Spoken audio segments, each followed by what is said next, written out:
Welcome back to the Webinar Talk Show. I'm Eliz Green. And I'm Tom Singer. And Eliz and I are so happy that you are here with us, either live or watching this show on video, because I will tell you, we are so excited at what we have created.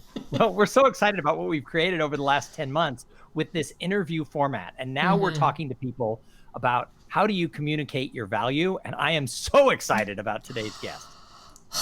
Could we have found a better guest to kick off our third season? I don't think we could. Beth Mund.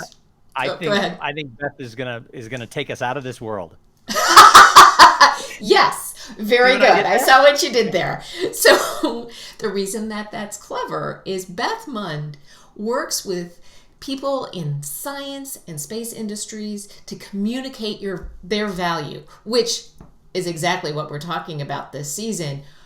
But oh my goodness, does she have some wonderful things to share with us today, because she recently just returned from a mission as an analog astronaut.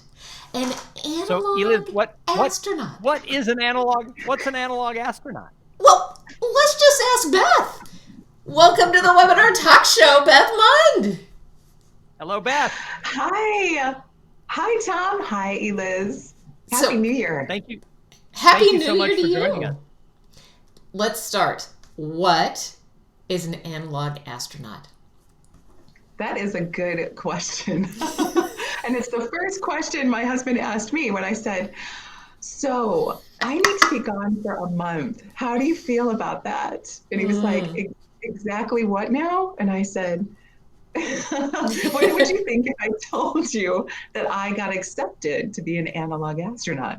And right away, we both kind of squealed. Not so much him, mostly me. Men don't squeal, but fist pump. And then we were like, holy cow. So an analog astronaut, there's many of us, and we're hiding amongst all of us everywhere. And these are folks who are so committed to helping preserve and forward the science so that when we go into space, there's folks like myself and all the other analog astronauts who have had maybe a mission or two or three that gather data so that the companies and the agencies like NASA, like ESA, European Space Agency, and everyone in between, and commercial space startups and scientists, they take this data and they apply it to where we want to end up when we go to space. So how many people comfortably fit in an environment, say like a spaceship?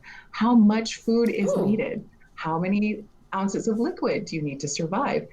People study and practice this on Earth so that when it's time to go, we have a good rough estimate of what's needed because we've already tested it. And that is what an analog astronaut does. Now, in addition to doing general science that I just kind of explained and us being our own guinea pigs, we bring our own research to a mission. And I'm putting mission in air quotes because you do get assigned to a mission.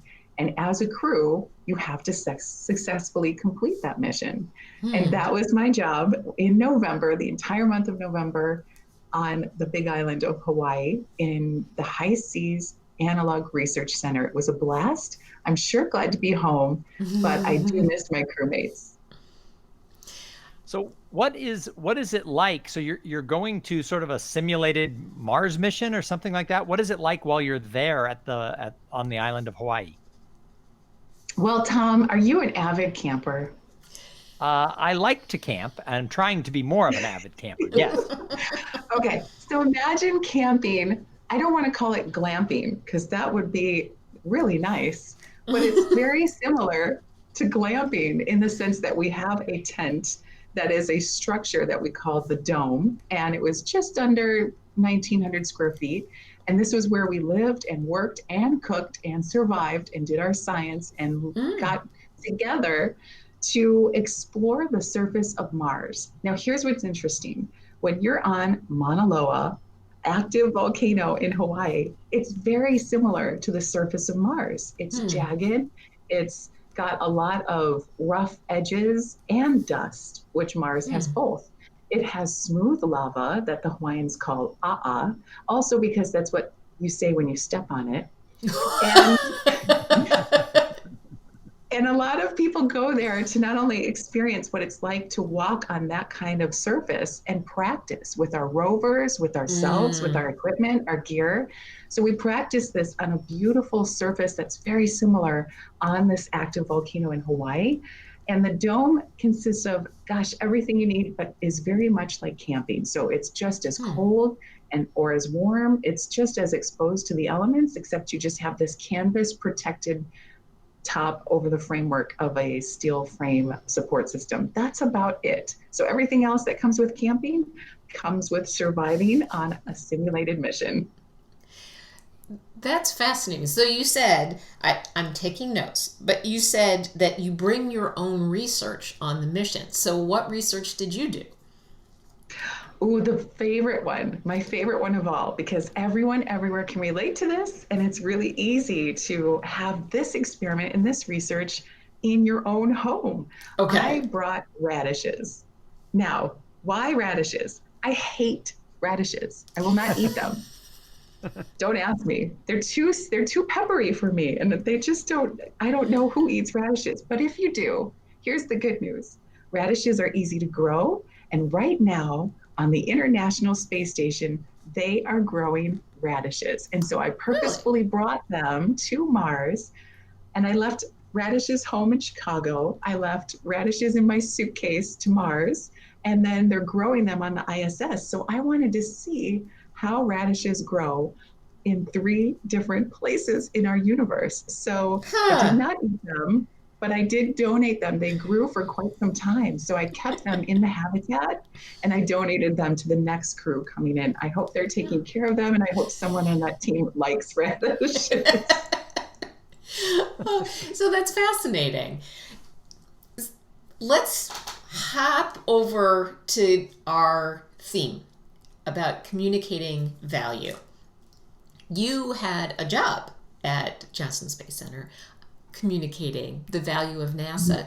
How did you do that in the past? How were you communicating NASA's value?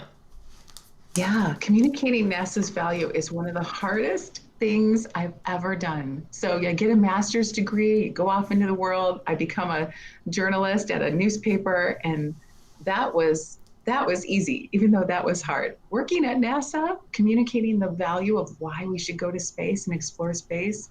I don't know what doctorate or master's or any degree in between could do this correctly, because the challenge is, and this is the world's most recognized brand, right? No matter where you go in the world, you put that NASA meatball up or the worm, they call it the worm, the old 80s insignia, and people recognize and instantly know NASA. So why is it so difficult to communicate the value? Well, because people want to know what is happening right here in their lives, right here today. How is it benefiting and enhancing?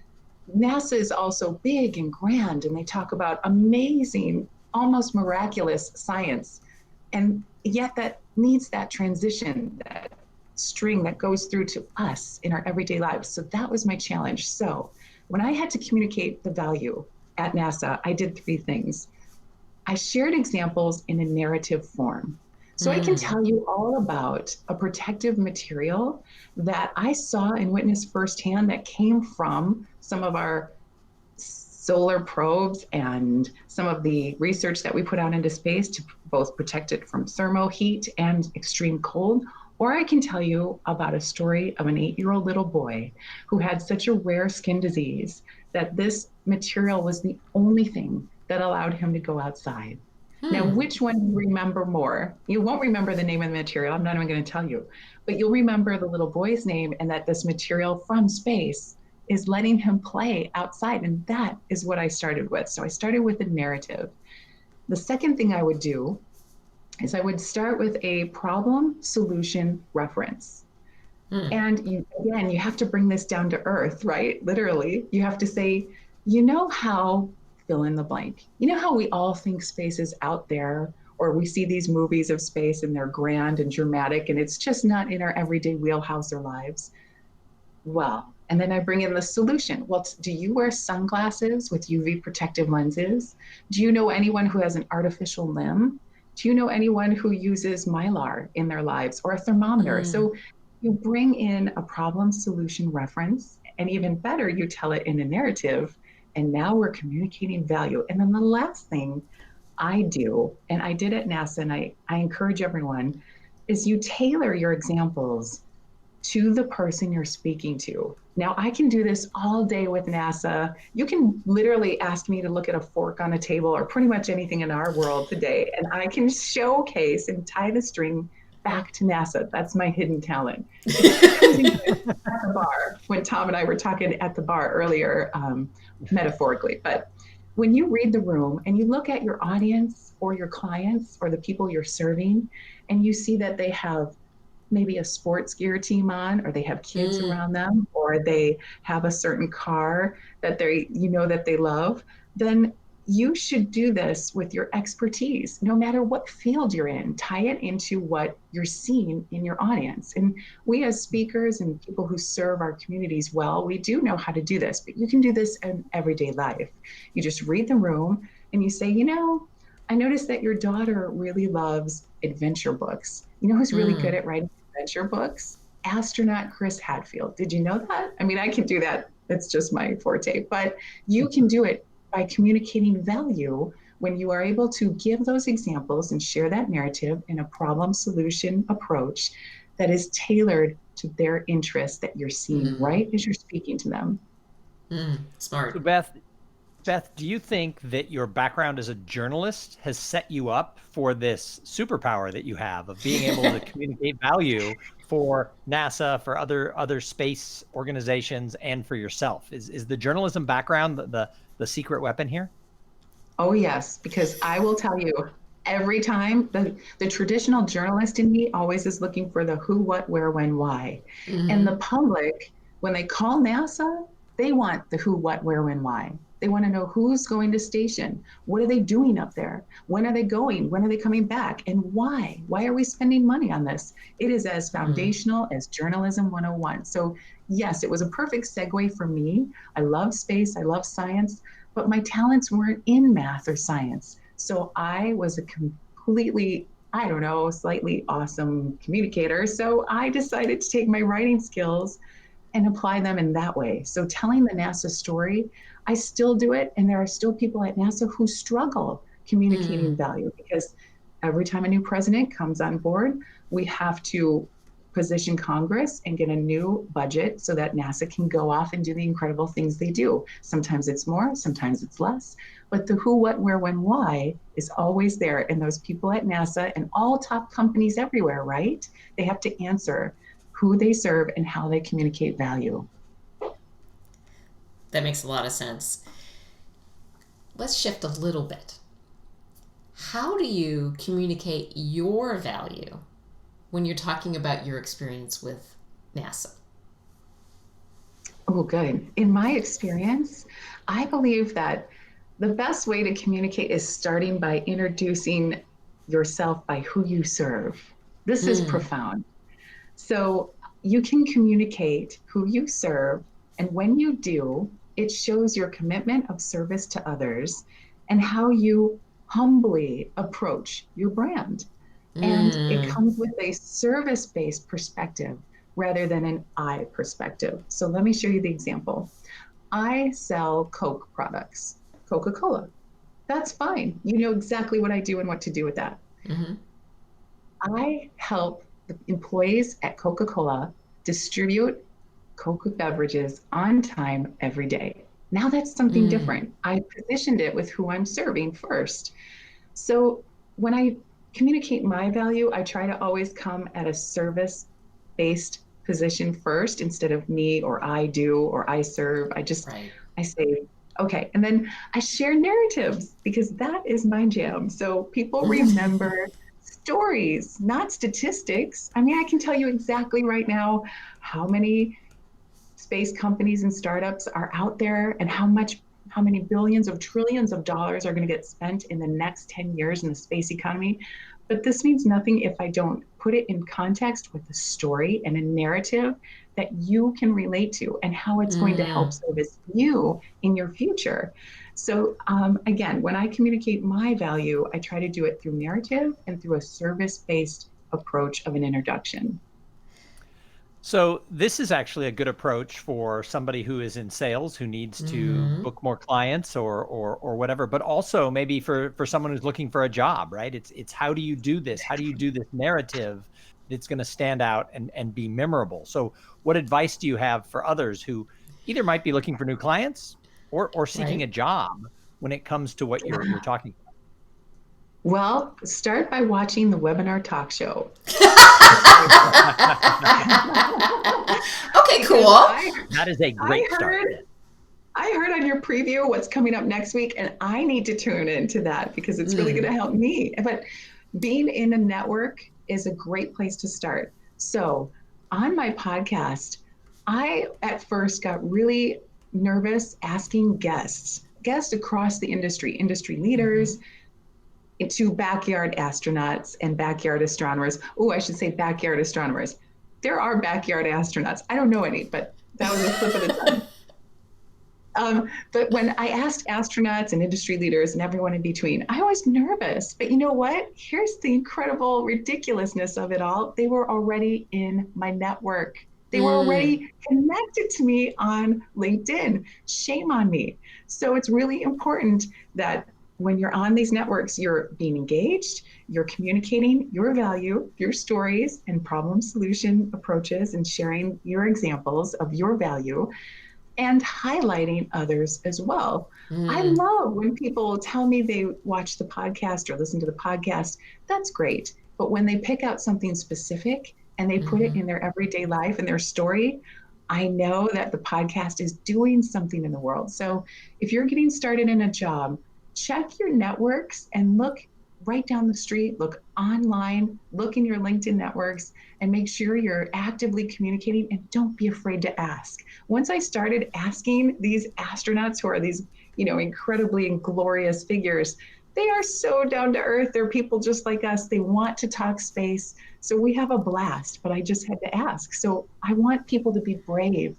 Now is the time to do it. Tell them your value, and when you showcase it, don't forget to do the ask. Can I work with you? How can I serve you? So that's the advice I'd give, I hope. But start by watching the webinar talk show like I'm going to be doing next week. So Beth, what is the name of your podcast, and can they find that on all the regular podcast channels? You bet. It's called Casual Space. And our friend and colleague, Wayne Mesmer, is my intro voice. So you'll hear him first. And then all this month, I'm going to be highlighting my crewmates. And let me tell you, it runs the gamut from, I know, every single episode is going to be each of my guest crewmates, and they're all female. And I have a active Air Force weapons specialist. I have a geologist. I have a musician. And I have a artist. And then I also have my commander, who is a doctorate in, oh my gosh, she has like 9 degrees. Astrobiology, astrogeology. She's incredible. And all of them are going to come on the show and talk about what they had to overcome during our mission and how they got there. So the Casual Space podcast, check it out. I think that's awesome. So I'll be sure to tell my daughter, Jackie, who is a huge space fan, about Casual Space, because that's right up her wheelhouse, I think. Yes, indeed. And it's just fun. I love learning new things. And you've heard Tom on this show talk about talking to a smart person every day. If you don't have time to talk to a smart person, at least listen to a couple of smart people. Really expanding your view of the world and I guess the universe is a really valuable way to spend your time. So let's shift a little bit in this communication talk. There have been times, I would imagine, at NASA that you had to communicate something difficult. And we've all had to, in the last year, shift and pivot and sometimes communicate disappointing things like, we're going to cancel our event. Don't cancel your event. We're going to move to virtual. Don't cancel it. Don't cancel it. Please, no. Right. But we've had some experiences 2021 is shaping up to be interesting. There may be other things that we're going to have to communicate. How do we communicate about difficult situations well? Well, we're coming up on 2 anniversaries this is the worst time of the year for anyone who's in the space industry or who has ever followed NASA, because it's the both anniversary of losing the Challenger and Columbia. For whatever reason, this time of year brought those two unfortunate events together. And it was my job at the time when I was working at NASA to communicate that we had lost Columbia. As a matter of fact, I tell this story in my keynotes and in my programs, and it's hard to get through. The audience is moved. I'm holding back tears. These were my peers and colleagues. I knew the crew. I had worked with them, as had we all. And so on that fateful day, on that Saturday, we looked outside just like everyone did, and we looked inside at the televisions on CNN, seeing Columbia as it was coming from the California coast, re-entering the Earth's atmosphere, coming over Texas at the Johnson Space Center, which is where I worked, for a grand and rare opportunity to hear the sonic boom and land at Kennedy Space Center in Florida. So we were all going to witness its return. And in doing so, we witnessed the unfortunate tragedy of it breaking up across the sky. So thank goodness we had learned our lessons at NASA from Challenger, which was transparency, honesty without drama, always having a backup. And I mean a backup, NASA's redundancy is ridiculous. I know, Liz, you counsel and work with NASA institutions as well. And I'm sure you've witnessed they have a backup for a backup for a backup, and not just people, but procedures and parts. NASA's very efficient that way, and that's a good thing. So, and then finally, of course, no vagueness. We really had to, during Columbia, and the first people to answer the phone, I was included, talking to the press, talking to the public, was we don't know what happened. And that transparency was so valued and so important. It was not how we handled the Challenger incident, and that's good. We had evolved. So we were very transparent. And so when you communicate difficult things, just like NASA does and will continue to do, here's what I recommend. Again, transparency without drama. And what I mean by that is when you're telling a kid something, imagine you're telling a child or a young adult, you don't want to add any additional drama. There's probably already something difficult to be said. Next, you always want to provide a workaround or something in context. So you can't always have a workaround when someone passes. Obviously, you can't have something where, even if it's a pet to a child, there's nothing you can say here except honest and transparent without drama. And then, of course, with your clients, with your folks that you're serving, never leave a teaser, a voicemail, allude to anything, or be vague. Be transparent, again, without drama. And finally, once you've communicated something difficult, listen, stop, listen. You will hear things, you will hear reactions, you will actually hear processing the data. You will hear it. One of the things I think NASA did well is they listened. And then we had the Columbia investigation report. And then we had the memorial. We stopped, we watched, we listened, and we were completely transparent. And I think it honestly served us well, because accidents happen. Risk is part of space exploration, and we're going to continue to have things that happen. And I hope we continue to communicate difficult things in these manners. That's actually great advice, because we all face difficult conversations, if not daily, certainly often. And I love that piece about putting it out there, straightforward, transparent. So taking a little mental note. Well, I think we see on social media particularly that teaser that you talked about. Like, oh, not looking forward to tomorrow. That's not helpful. And it creates that drama. I appreciate so much that advice about don't be vague, transparency without drama. And I think we all struggle with the idea that there is inherent risk to certain things. And, even with events and, there's always been risk that when you plan an event, something might happen. The fire alarm would go off, or, all of a sudden, the weather is crazy, or whatever it is. Layer on top of that COVID, there are risks that we're all trying to communicate in ways that we've not really had to do in the past. I think that advice that you gave us is really, really good, and particularly for the times that we're living in. Go ahead. So, Beth, I know you speak to audiences, and we've met at a National Speakers Association event. When you speak to audiences with your sort of eclectic background and your focus on science and space, what are the reactions? What are the coolest questions you get from the audience about who you are and what you teach? I love the questions. As a matter of fact, I find myself speeding through sometimes my programs so I can get to the questions. That's where you learn, right? My son the other day, he's 9, and he said, "Hey, Mom, I have a question, but that's how you learn." And then he proceeded with this question. So I have inherently taught everyone in the family, ask questions. And when you ask questions, even when I'm on stage, again, I don't know. I am not a planetary expert or astrobiologist, and I say I don't know, but I always have a story of someone who does. So, after 100 and plus some episodes on my podcast, I've talked to quite the gamut in the industry. And they have come to me with their examples. So really, when I'm on stage, what I'm doing is shining a light and showcasing stories and narratives and examples that everyday folks like you and I can sit in the audience and shake our head yes and say, "I've been there. Oh, I can't believe an astronaut experienced that as well. Oh, did you just say that NASA really flubbed this up and they created something that was very expensive and it didn't work and everyone failed?"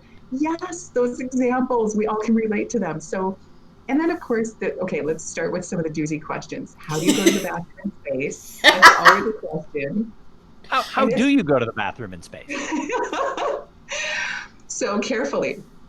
You carefully go to the bathroom in space, which is true. And it's just like camping. So if you've ever used facilities outside that you had to be creative with, that is how you go to the bathroom in space. So I'll use 2 words to explain this: a vacuum and a device. That's really all you need to know. You can go Google more, but this is a challenge though, because our creature comforts, we have to take those with us when we go exploring. When you go camping, what are the most important things? Food and probably sleep or bathroom facilities, right? I'll go camping anywhere where there's a toilet. So, which does not count my in-laws' ranch outhouse, which they always are like, "What's the problem?" And I'm like, "I'm a Yankee and I don't use an outhouse very often." You're frightening me. You're frightening me a little, because in 4 years, my plan with my youngest daughter, Kate, is to hike the Appalachian Trail. And the thing I haven't figured out yet is how do you go to the bathroom every day on the Appalachian Trail? Okay. Well, I had to figure it out on Mars. And as a female, they make things for using this exact, and it was used just fine. I used it just fine. They have all kinds of things that you can use. But again, it's important to bring those comforts to space. And I'm talking, not just bathroom, but your favorite food and your pictures from home. If I could, I would take my son's blanket because it's special to, he would never give it to me. But these are the things we want to bring with us. Now, some of the other questions on stage are: how did you work through crisis? What is NASA doing today? How are we going to get to space when we have so much strife and difficulty to solve here on Earth? Those are big questions. And sometimes on stage, I feel bold and I think I can answer them, but mostly I let the experts do that. And I reference how NASA has a strategy for really saving us and promoting science in our world. But these are all the questions we have. And so if they're coming to me on stage or on the podcast or anywhere else, 90% of the time, I'm networking them into the experts who can handle them. Again, transparency. When you don't know, you can give it to someone who does, and they're elated. They're so grateful for a connection I've made to say, I'm not an astrophysicist, but I do know one who stayed at what is it? Is it a Motel 6? How does that commercial go? Yeah, I Holiday Inn stayed at Express. Yeah, I Yes. stayed at a Holiday Inn Express last night. That's right. Exactly. So, Beth, sadly, it's time for us to splash down with this episode. See, I did that again. That was good. love That was it. very good. So if somebody's listening and they're like, oh my gosh, I must know more about Beth Mund, how do they find you? Well, you're going to watch the replay of the webinar talk show. You're going to watch Here's Tom's your $5. podcast Yeah. as well. You got it. Well, we build each other up and we share. We're all in this together. right. And then you're going to tune into Casual Space Podcast. And then you're going to find me on bethmund.com. And you're going to send me your questions because whatever age you are, whatever interest you have, whatever background, you are a space enthusiast. I know it. And we have a shared connection. And it's all about enjoying those stories that make us smile and get inspired to continue to explore. That's it. So bethmund.com. Of course, I'm on all the channels, and you can ask me any questions about space anytime. Which is so much fun. I knew this was going to be a good episode and the perfect one to kick off season 3. Thanks for being with us. Blast off season 3. That's right. I got a million of them. Yeah, that's good. This is why I we could make just a good go on team. like we were in a vacuum. Yeah. Oh my gosh. All right. We got to talk about what's coming up, though. We have some great things coming up. Next week on Monday, we have some meeting professionals joining us talking about the continuing education program they've put together to help others put together the in-person events during COVID, which is awesome. Then on Monday, Judson's coming. Yes, and we're taking Wednesday off next week because of the presidential election. That's right. Our show is scheduled for the exact time that the 46th president will be sworn in, and we figured you would want to be watching that, Right. and not Eliz and I. Right. So we'll be back next week with one, and then we're going to keep going all the way through the first quarter. Beth, thank you for joining us today. This was really great. You can find us on webinartalkshow.com. And if you want to find us live on Facebook when we go live on Mondays and Wednesdays at 11, you can find us at webinartalkshow.live. Thanks for joining us today. Have a great rest of the day, everybody. Thank you. Thank you.